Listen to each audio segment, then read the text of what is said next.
Good morning class.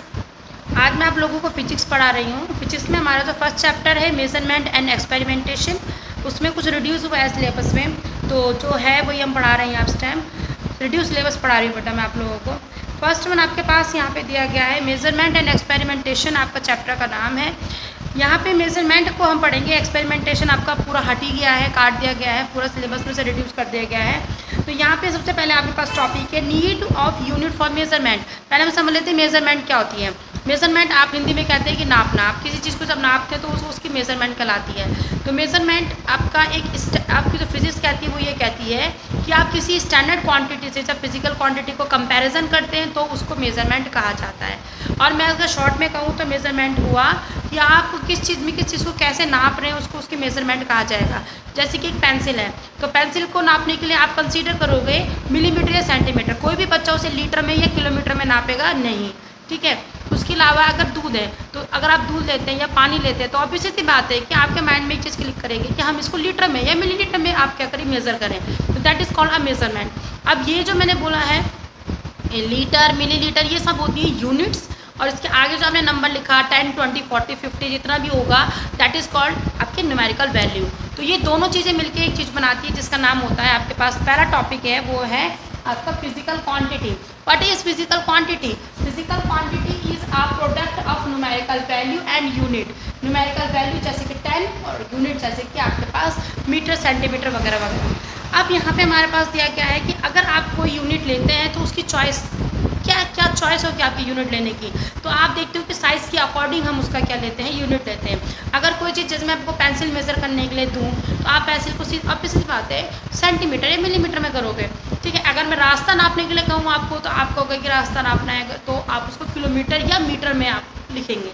तो that is our पहली choice, यानी कि उसका साइज ठीक होना चाहिए। तो it should be possible to define, यानी वो जो यूनिट है, जो चीज़ आपने ली उसको डिफाइन करने वाली होनी चाहिए। जैसे कि आपने पेंसिल ली तो आप ऐसे नहीं लिखोगे कि ये पेंसिल 2 मिलीलीटर है। No, millilitre is not a correct unit. आप लिखोगे मिलीमीटर में भी हो सकता है, आप लिखोगे मिलीमीटर है। तो जो आपने यूनिट ली है वो उसके लिए सूटेबल होनी चाहिए। It the unit should be reproducible, यानी हम उस यूनिट को रिप्रोड्यूस कर सकते हो, यानी कि जैसे मिलीमीटर से सेंटीमीटर में, सेंटीमीटर से किसी और में चेंज करने वाली होनी चाहिए। The value of unit should not change with space and time. और जो यूनिट है वो स्पेस, जगह के हिसाब से और टाइम के हिसाब से बदलने वाली नहीं होनी चाहिए, वो हर जगह एक जैसी होनी चाहिए, ठीक है। द 3 कंडीशंस हम लोगों ने लिखी लिए। अच्छा, लास्ट है हमारे पास kind of unit. It is important बेटा, यहाँ से आपका टॉपिक इम्पॉर्टेंट शुरू हो जाता है। वो है आपके पास यूनिट। यूनिट के 2 टाइप होते हैं बेटा, 2 टाइप ऑफ यूनिट्स होती हैं। फर्स्ट वन होती है फंडामेंटल, दूसरी होती है डिराइव्ड। तो नाम सजेस्ट कर रहा है कि क्या हो सकता है इसमें। फंडामेंटल माने जो आपका बेसिक होगा, जिसको आप चेंज नहीं कर सकते। अगर मैं आपको मैथ्स की टर्म में समझाऊँ तो आप इसको लिखते हैं ना, जैसे हमारे पास का 4/6। आपको इसको सिंपलेस्ट फॉर्म में चेंज करना होता है। आप लिखते हो 2 2 जा 4, 2 3 जा 6।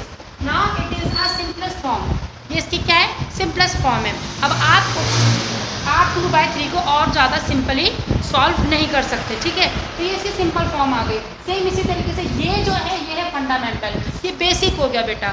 आप इसको ना डिराइव कर सकते हैं, ये आपकी बेसिक यूनिट हो गई। ये आपकी समझ लो जैसे मेन यूनिट आ गई। इससे आपकी और अदर यूनिट्स बन सकती हैं, जिससे हम कहते हैं डिराइव यूनिट। डिराइव यूनिट्स आपकी फंडामेंटल यूनिट से मिलके बनी होती हैं, ठीक है। ये आपके पास है फंडामेंटल यूनिट और डिराइव यूनिट के बारे में थोड़ा दे रखा है। इसके बाद आता है हमारे पास थोड़ा सा सिस्टम। मैं आपको बता देती हूँ फंडामेंटल यूनिट्स कौन कौन सी होती हैं। फंडामेंटल यूनिट जैसे हमारे पास हो गया टाइम, ठीक है, लेंथ, मीटर, वॉल्यूम, ये सब इसके अंदर आते हैं। ओके, फंडामेंटल यूनिट के अंदर टेम्परेचर, मास, टाइम, ये सब आपके फंडामेंटल यूनिट के अंदर आते हैं। डिराइव यूनिट के अंदर ये हमेशा फंडामेंटल यूनिट पे आपकी डिपेंडेबल होगी। अगर मुझे एरिया निकालना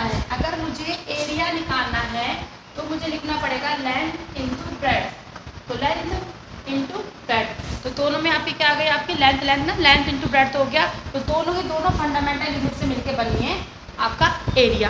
तो जो जितनी भी डिराइव यूनिट्स होती हैं वो आपकी डिपेंड होती है फंडामेंटल यूनिट में, आपको उससे डिराइव करके बनाई जाती हैं, ठीक है।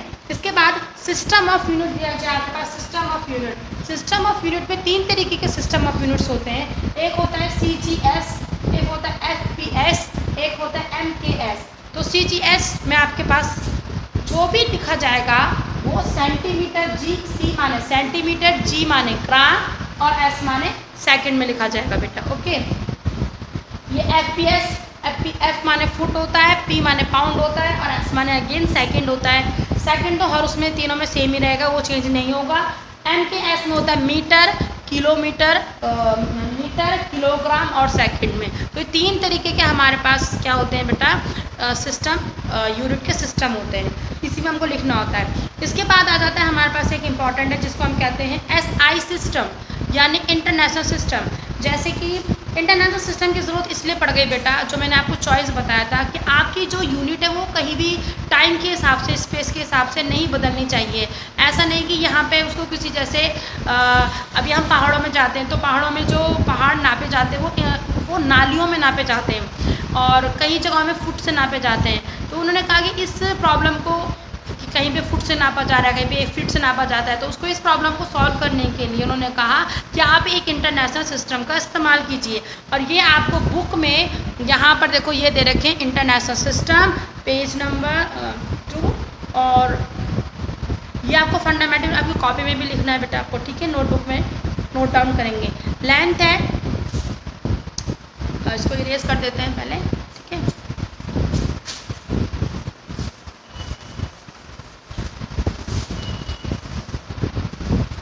यहाँ पे आपके पास फंडामेंटल यूनिट्स है बेटा, इसको याद कर लेना आप, बहुत काम आती है। ये है हमारे पास लेंथ, तो लेंथ के साथ हो जाएगा हमारे पास मीटर, उसको आप एम से डिनोट करते हैं। दूसरा हो जाएगा हमारे पास मास, उसको हम केजी से डिनोट करते हैं, ठीक है। किलोग्राम, टाइम हो गया, टाइम की जो यूनिट है उसको सेकंड लिखेंगे हम लोग, ठीक। टेम्परेचर हो गया बेटा, फिर टेम्परेचर की यूनिट होगी केल्विन। ल्यूमिनस इंटेंसिटी होता है, उसकी यूनिट हो जाती है कैंडिला, ठीक है। इसके बाद इलेक्ट्रिक करंट, करंट की यूनिट हो जाएगी एम्पियर। लास्ट है हमारे पास अमाउंट ऑफ सबस्टेंस, इसकी यूनिट हो जाती है हमारे पास मोल। तो आप कह सकते हैं कि 7 फंडामेंटल यूनिट्स हमारे पास दी गई हैं और इन्हीं से मिलकर आपकी अदर्स यूनिट्स यानी कि डिराइव यूनिट्स बनेंगी, ठीक है। इसके बाद आपको कुछ प्रीफिक्स और यूनिट में दिए गए हैं कि आप कैसे डेका, हेक्टो, किलो आगे से लगाते हैं, किलोग्राम, ठीक है, किलोमीटर, गीगामीटर, पेंटामीटर, इस तरीके से आपको दिया गया, आप थोड़ा उस पर देख लेंगे। बाकी unit of length, unit of metre वगैरह सब कुछ आपके सिलेबस में नहीं है, आप ये नहीं पढ़ेंगे, फिलहाल आपके पास सिर्फ इतना ही दिया गया है। नेक्स्ट है हमारे पास मेजरमेंट वगैरह नहीं है बेटा सिलेबस में, लेकिन आपको ज़रा ये लेंथ के बारे में थोड़ा सा बता देती हूँ, आप थोड़ा सा ध्यान देखने पढ़ लें। यूनिट ऑफ लेंथ में दिया गया है, आपको लेंथ के बारे में डेफिनेशन नहीं लर्न करनी है, लेकिन आप ये जरूर याद कर लेंगे कि लेंथ की सब यूनिट्स और कौन कौन सी होती हैं। यानी एक तो आप लेंथ को मीटर में तो काउंट करते हैं बेटा, सॉल्व करते हैं, उसके अलावा से हम सेंटीमीटर में, मिलीमीटर में, माइक्रोन और नैनोमीटर में करते हैं। तो ऑप्शनल में क्वेश्चन अगर पूछा जा सकता है कि नैनोमीटर किसकी यूनिट है, तो आपको पता होना चाहिए कि नैनोमीटर आपकी लेंथ की सब यूनिट है। ओके, सेम इसी तरीके से हमारे पास और भी दे रखा है, देखो जैसे सेम इस तरीके से मीटर को और उसमें अगर मैं नापूं तो कैसे नापा जाएगा, एस्ट्रोनॉमिकल यूनिट होती है, लाइट ईयर होता है, पार्सेक होती है। ये भी आपके पास दिया गया है, आप जो शॉर्ट में लिख लें कि लेंथ को इन चीज़ों में भी नापा जा सकता है बेटा। इस तरीके से मास है, मास को किलोग्राम में तो नापते हैं, ग्राम और मिलीग्राम में भी नापा जाता है, क्विंटल और मैट्रिक टन में भी नापा जाता है बेटा, ठीक है। सेम इस तरीके से टाइम है, टाइम को हम किस में नापते हैं, minute, hour, day, month, lunar month और ईयर में नापा जाता है, ठीक है। डेकार्ड्स वगैरह सेम इस तरीके से और दे रखे हमारे पास।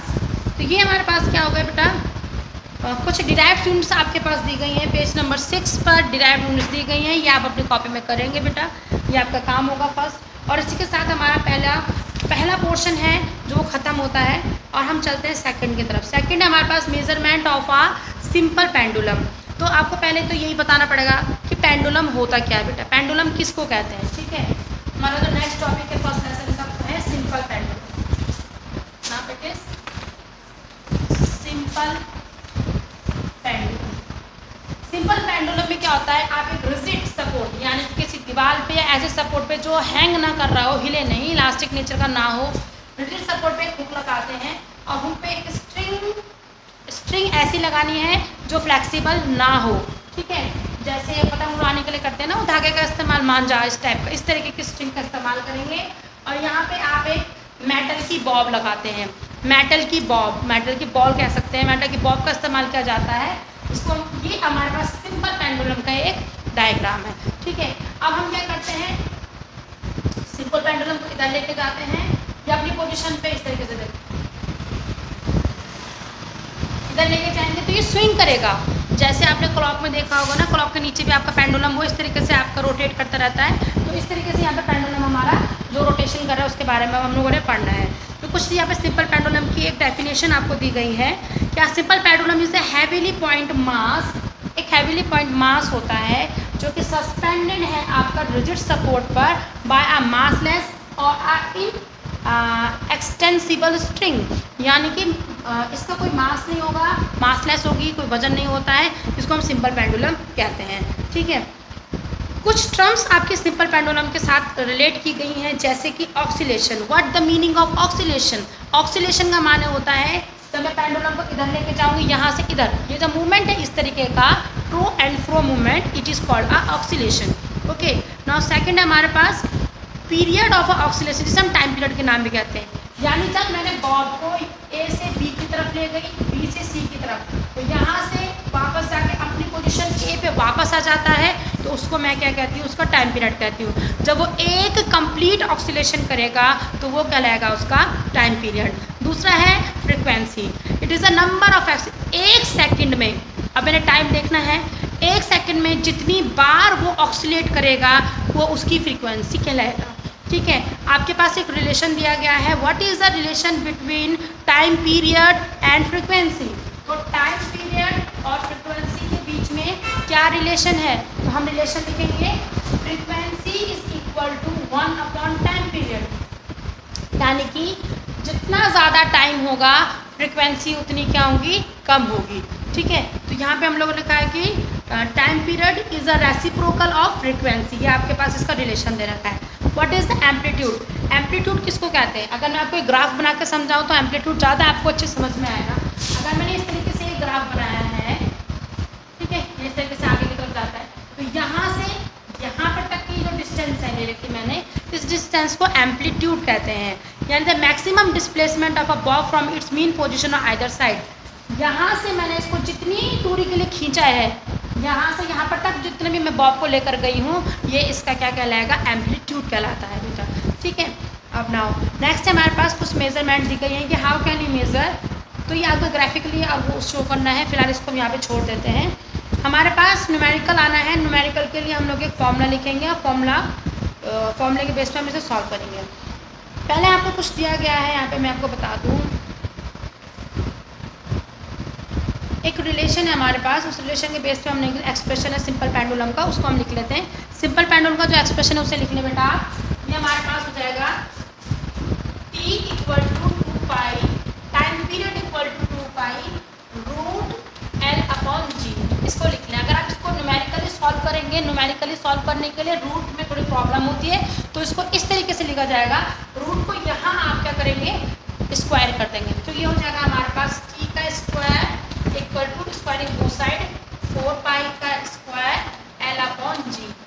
जब आप स्क्वायरिंग बोथ साइड करोगे तो रूट हट जाएगा, रूट हटते ही ये जो आपके पास निकल के आएगा रिलेशन, ये रिलेशन न्यूमेरिकल सॉल्व करने के काम आएगा बेटा आपके पास, ठीक है। ये आपके पास लेंथ हो जाएगी, जितनी आपने यहाँ से यहाँ तक की लेंथ ले रखी होगी वो लिखेंगे आप, जी माने आपकी ग्रेविटी हो जाएगी, वो आपको दे रखी होगी गिवन, ठीक है। बाकी आपके पास टाइम पीरियड हो जाता है, ठीक है। आपके पास एक चीज़ दी गई है यहाँ पर कि कौन कौन से फैक्टर सिंपल पेंडुलम को अफेक्ट करते हैं। तो सबसे पहला जो हमारे पास फर्स्ट पॉइंट है, आप लिखोगे कौन कौन सा पॉइंट है, तो पहला पॉइंट आप लिखोगे first one, the time period of oscillation is directly proportional to the square root of its effective length, यानी जो टाइम पीरियड है वो डायरेक्टली प्रोपोर्शनल होता है उसकी लेंथ के, जितनी आपने लेंथ ले रखी होगी वो उसका डायरेक्टली उसके प्रोपोर्शनल होगा, ठीक है। इन्होंने इसके लिए एक और चीज़ समझाई है, देखो यहाँ पे दे रखा है, a pendulum clock has a compound pendulum made up of a metal like brass due to a seasonal change of temperature the effective length of pendulum change due to which the clock goes fast in winter and slow in summer. वो कहता है कि अगर हम लोग एक simple pendulum clock जो लगी होती है उसको थोड़ा सा कंसीडर करें तो आप देखोगे कि उसकी जो ये लेंथ है उसमें थोड़ा सा गर्मी और सर्दी में फ़र्क आता है, कि गर्मी में वो थोड़ा सा लंबी हो जाती है और सर्दियों में थोड़ा सा कॉन्ट्रैक्ट हो जाती है। तो लंबा होने की वजह से उसकी जो विंटर में वो थोड़ा फास्ट चलती है और गर्मी में थोड़ा सा स्लो चलती है।